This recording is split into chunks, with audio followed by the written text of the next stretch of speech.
Good afternoon, I'm Mai Rodriguez, and this is Newsfeed.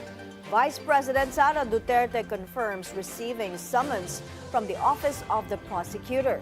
The VP announced this Tuesday when asked about a non-bailable human trafficking charge filed by the DOJ against Duterte ally Harry Roque. The NBI earlier filed grave threats and inciting to sedition charges against the VP. That's in connection with her controversial online press conference where she revealed hiring someone to assassinate the first couple and House Speaker Martin Romualdez if she herself gets killed. Vice President Duterte supports the decision of Senator Amy Marcos to recommend charges over the turnover of her father to the International Criminal Court. Hanati reports. Those who went after former President Rodrigo Duterte must face the law. That's how Vice President Sara Duterte is backing the move of Senator Amy Marcos to pursue charges against officials involved in her father's arrest. Unang-una, nagpapasalamat ako kay Senator Amy dahil binuksan niya ang pag-uusap kung ano ang ginawa nila, anong mali na ginawa nila kay Pangulong Duterte, ang pangingidnap, ang pagkawat.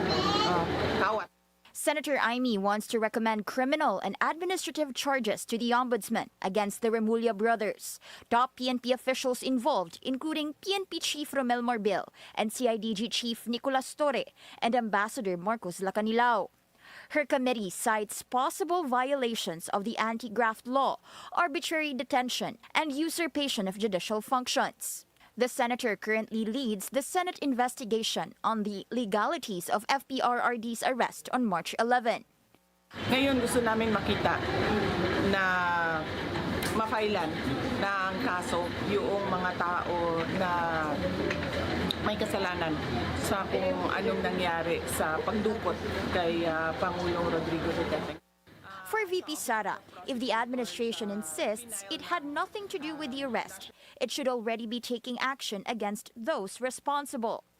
Sasabihin ng administrasyon na hindi iyon nila ginawa at hindi iyon political ang pagkuha nila kay Pangulong Duterte. Dapat nakikita natin na may mga kaso ang mga taong ito.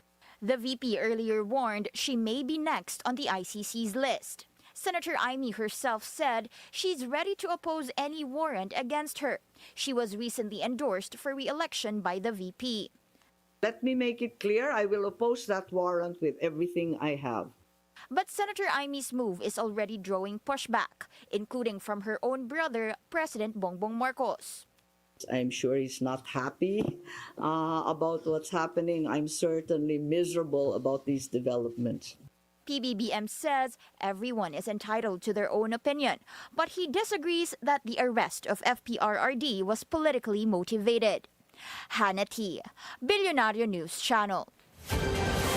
Japan and the Philippines boosting defense and economic ties. Japanese Prime Minister Ishiba Shigeru is in Manila for a two-day official visit. Following talks with President Bongbong Marcos in Malacanang, Ishiba announced Japan and the Philippines have begun discussions on a potential information security agreement which will enable exchanges of confidential information. I hope that our two nations will continue to closely communicate with each other to oppose attempts to change the status quo in the East and South China Seas by force or coercion and to realize a free and open Indo-Pacific based on the rule of law. The two leaders also discussed the impact of U.S.-China trade tensions. Ishiba says he would heed the concerns of Japanese companies in the Philippines to find solutions.